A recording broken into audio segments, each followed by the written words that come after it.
Hello friends, welcome back to our channel Deepti Deepak's world. So నిన్న evening మా పాలతను 1 litre జున్ను పాలు తీసుకొచ్చి ఇచ్చాడు మాకు. సో ఆ ఒరిజినల్ జున్ను పాలతో జున్ను ఎలా చేసుకోవాలో మీకు నేను చేసి చూపిస్తాను. ఇక లేట్ చేయకుండా స్టార్ట్ చేసేస్తాను. చాలా ఈజీ, చాలా తొందరగా అయిపోద్ది. మీరు కూడా తప్పకుండా నేర్చుకోండి ఎలా చేయాలో. మా పాలతనైతే 1 లీటర్ జున్ను పాలు తీసుకొచ్చి ఇచ్చాడు. సో నేను 1/2 లీటర్ తెలిసిన వాళ్ళకి ఇచ్చాను అనమాట. ఇక్కడ నేను 3/4 లీటర్ పాలతో చేసి చూపిస్తున్నాను. కావాల్సిన పదార్థాలు 3/4 లీటర్ జున్ను పాలు అనమాట ఇవి. తర్వాత దీనికి double amount 1.5 litre full cream milk తీసుకున్నాను. మీకు నచ్చితే ఏ పాల ప్యాకెట్ అని వాడచ్చు, నేనైతే ఫుల్ క్రీమ్ వాడుతున్నాను ఇక్కడ. ఇది బెల్లం పొడి 300 గ్రాములు, షుగర్ 300 గ్రాములు, యాలకులు 4, మిరియాలు 1 స్పూను. ముందుగా మిక్సీ జార్ తీసుకొని ముందుగా మనం పక్కన పెట్టుకుందాం కదా మిరియాలు యాలకులు, అవి వేసుకొని 300 గ్రాముల షుగర్ని పక్కన పెట్టుకుందాం కదా, అది కూడా వేసుకొని ఇలాగా పౌడర్ చేసుకోవాలి. ఈ పాలు చూడండి ఎంత చిక్కగా ఉన్నాయో, దోశ పిండిలాగా చిక్కగా ఉంటుందన్నమాట. సో ఇప్పుడు ఇది మనము ఈ కప్పుతో కొలతగా తీసుకుందాం. నాకైతే మొత్తం 3 కప్పులు వచ్చిందనమాట.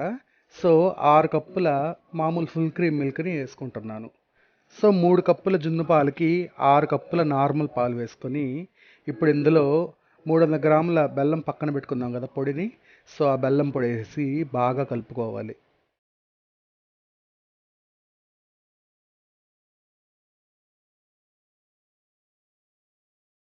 బెల్లం మొత్తం కరిగిపోయిన తర్వాత అందులోని చెత్తంతా ఇలాగా పైకి వచ్చేస్తుంది చూడండి.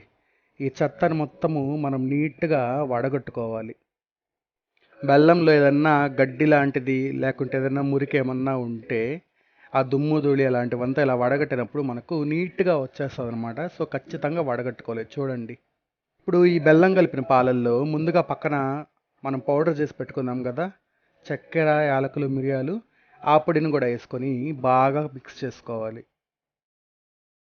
బాగా మిక్స్ చేసుకున్న తర్వాత ఒక గిన్నెలోకి తీసుకొని స్టీమ్ చేసుకోవడమే. సో నేను ఇక్కడ ఒక 2 మట్టి కుండలు కొనుక్కొచ్చానమాట. సో వాటిల్లో వేస్తున్నాను చూడండి.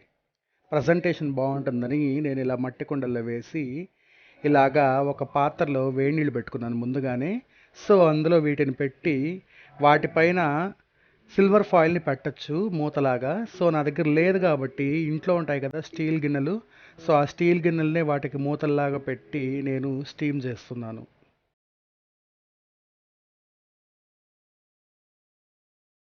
ఇలా మూత పెట్టేసి ఒక 20 నిమిషాలు బాగా ఉడికించుకోవాలి. 10 నిమిషాలు హై ఫ్లేమ్లో పెట్టాలి, 10 నిమిషాలు లో ఫ్లేమ్లో పెట్టాలన్నమాట. సో ఇలాగ ఒకసారి ఉడికిందో లేదో చెక్ చేసుకుంటే మన జున్ను అయితే నీట్గా రెడీ అయిపోయింది. సో ఒక పుల్లను పెట్టి లేకుంటే ఒక చాకును పెట్టి మనము చెక్ చేసుకోవాలి. నేనైతే ఇక్కడ వుడెన్ స్టిక్ని పెట్టి చెక్ చేసుకుంటున్నాను. సో ఈ జున్ను అయితే నీట్గా రెడీ అయిపోయింది, పుల్లకేమంటుకోకుండా నీట్గా వచ్చిందనమాట. సో ఇంకా దీనిని మనము రిఫ్రిజిరేట్ చేసుకోవాలి. ఫ్రిడ్జ్లో ఒక 2 అవర్స్ కానీ లేదా మార్నింగ్ పెట్టేస్తే ఈవినింగ్ కానీ తీసుకున్నామంటే చల్లగా జున్ను రెడీ అయిపోతుంది. చాలా అంటే చాలా టేస్టీగా ఉంటుంది. సో మీరు కూడా జున్ను పాలు కానీ దొరికితే ఖచ్చితంగా ట్రై చేయండి ఇలాగా. సో ఇప్పుడైతే దీనిని తీసుకెళ్ళి రిఫ్రిజిరేట్ చేద్దాము, ఈవినింగ్ లోపల చల్లగా అయిపోతుంది.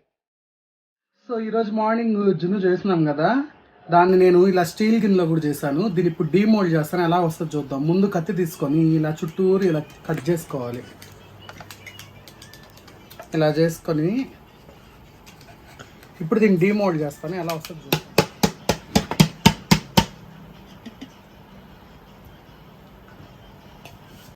ఇదిగోండి ఫ్రెండ్స్, మనం చేసుకున్న జున్ను నీట్గా డీమోల్డ్ అయింది. ఇప్పుడు దీని టేస్ట్ చూసి ఎలా ఉందో చెప్తాను.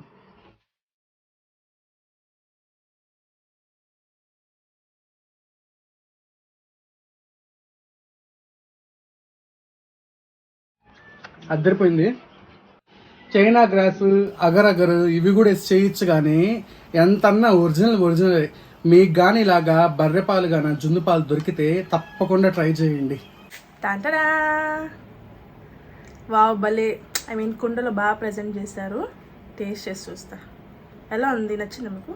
చాలా బాగా వచ్చింది. నువ్వు కూడా తిని ఎలా వచ్చింది చెప్పు, చూపించు. తినేస్తున్నా.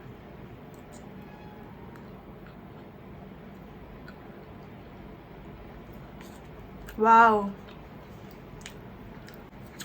చాలా టేస్టీగా ఉంది. అసలు ఇంట్లో చేసిన దానిలాగా లేదు, చాలా బాగుంది, నాకు నచ్చింది. ఇంట్లో చేసిన దానిలాగా లేదు అంటే ఎలా ఉంది చెప్పు. అది షాప్ లో కొనుక్కుని తిన్నట్టుంది, రిచ్ గా ఉంది బాగా. సో చూసారు కదా జున్ను చేయడం ఎంత ఈజీనో ఇంట్లో. మీరు కూడా ట్రై చేసి మా కమెంట్ సెక్షన్ లో చెప్పడం మాత్రం మర్చిపోకండి. సో ఈ వీడియో కనుక మీకు నచ్చినట్టయితే మా వీడియోని లైక్ చేయండి, షేర్ చేయండి, మరియు మా ఛానల్ ని సబ్స్క్రైబ్ చేసుకోండి. మళ్ళీ ఇంకొక వీడియోతో మళ్ళీ మీ ముందుకు వచ్చేస్తాం. Until then, this is Deepti Deepak signing signing off. Tata, bye bye. Bye friends.